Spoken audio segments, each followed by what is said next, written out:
Hey guys, Nick Ringus here, and today is the final day of my coach shadowing to complete my certification to become a coach. Um, it's not over, but this was the kickoff for the leadership team, and then it's going to carry on for the next 12 weeks or so to fully implement the great game in their company. So this is not the last day. This is the last day of the kickoff, and just a few stories from today that I thought of while watching these people implement the great game. It was fascinating, by the way, just excellent to watch. The team was fully engaged. They were excited. I probably had 4 or 5 people that I met that were employees of this company that were so excited to be a part of the great game that it was fulfilling to see light bulbs go off, to see the excitement, the true excitement. And I don't know how they were before, but I think that this is might have been the first time that a lot of these people were this excited about something at work. And they were fully engaged. It was a full day meeting, and just about everybody was engaged the whole day. They didn't seem to want to leave. So it was not like the normal sessions or company planning sessions where people just want to get out of there. It's a long day, and I'm sure people were tired because it was a long day. But the excitement carried on throughout the day, which was awesome. But a few things that I thought about, a few similarities to our agency and their company, and also another company that I'll tell you about in a second, and their experience, our experience with the great game. So this company, they have private equity investors. We at our agency, we have loans out for the first time. We have debt. I took on debt to buy out my partner back about a year ago. And SRC, which is the birthplace of open book management and the creator of the great game of business, at the time, Jack Stack was working for the parent company, and he saw that their business unit was in jeopardy of closing down. So his goal was just to save the jobs. And he went out and found a loan after talking to 50-something different banks and loan officers. And he got a crash course in business. He thought that someone would give him a loan because they do such a good job remanufacturing engines. But it turns out that banks look at a company from a set of financial statements, and they don't really care about your product or service as long as your balance sheet looks great. So he got a crash course on financial literacy.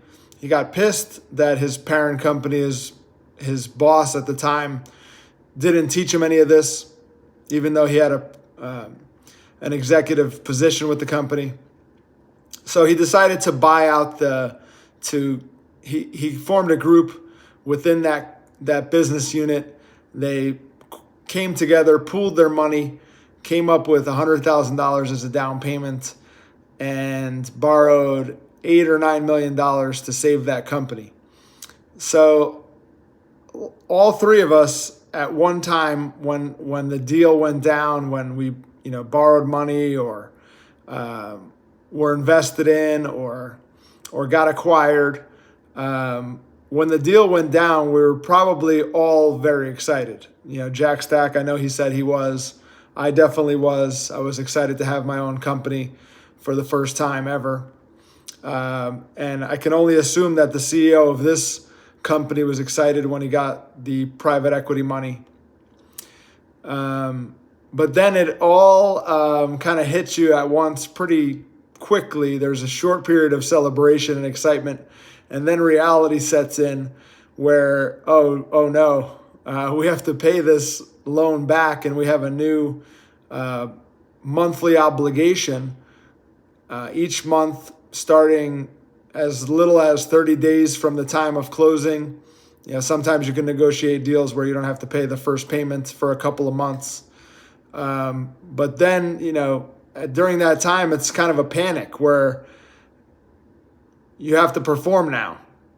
And that's when all of us found Open Book Management. And that's when all of us found The Great Game of Business. At the time of SRC, it wasn't called The Great Game. But during that period of, oh no, we have to perform now, and there's pressure to perform, and we have to hit certain targets every single month, certain profit levels every single month, and we can't fall below that or else we'll start losing money and going the other way. So at that time of a little bit of panic, backs up against the wall, we all found The Great Game of Business, and it became the vehicle to get us through that transitionary period. For SRC, the rest, as they say, is history. They have since spun off since I think it was the 70s, don't quote me, when SRC was acquired from International Harvester, maybe the 80s, I think it was the 70s. And since then, the rest, as they say, is history. Because of Open Book Management and The Great Game of Business, they've gone on to become a billion-dollar company, outperforming the market by hundreds of times. Don't quote me on that. I should know this. But well outperforming the market since then. They're a public company. And now they have dozens and dozens, somewhere in the 60s range of spin-off companies since that acquisition. And then as for us, our story is still being written. At our agency, we went from, you've probably heard this before, but we went from $30,000 in profit before tax in the first 6 months of 2022 to ending the year with $285,000 in profit before tax.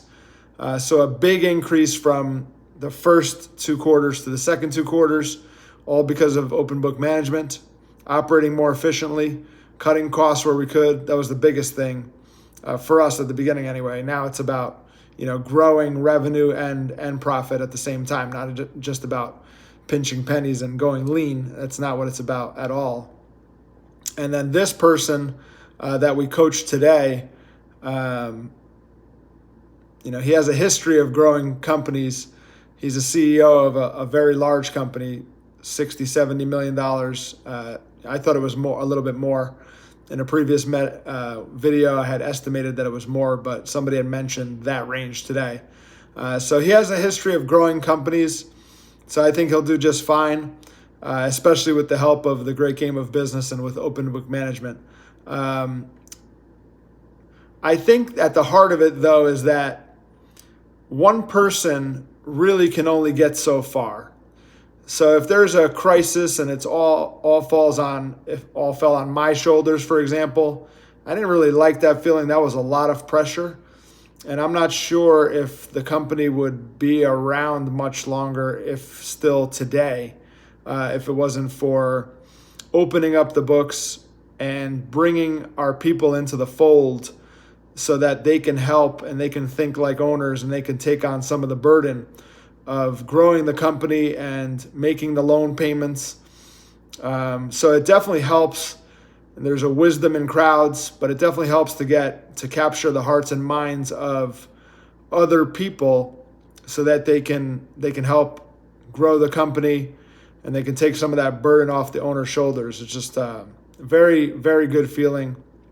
And I think that's the biggest benefit so far, aside from the money and the success of the company so far. I think it has to do with empowering people, truly empowering people, getting them excited, capturing their hearts and minds, and having them help with the growth of the company and the business side of things. I think it's been truly a blessing so far. So those were a couple stories that I wanted to share with you, things that I took away from today in my coach shadowing session, the last day of it, of the kickoff portion. Okay, so always remember, people support what they help create. This has been Nick Kringus. If you have any questions or comments, don't hesitate to reach out. Thanks for watching.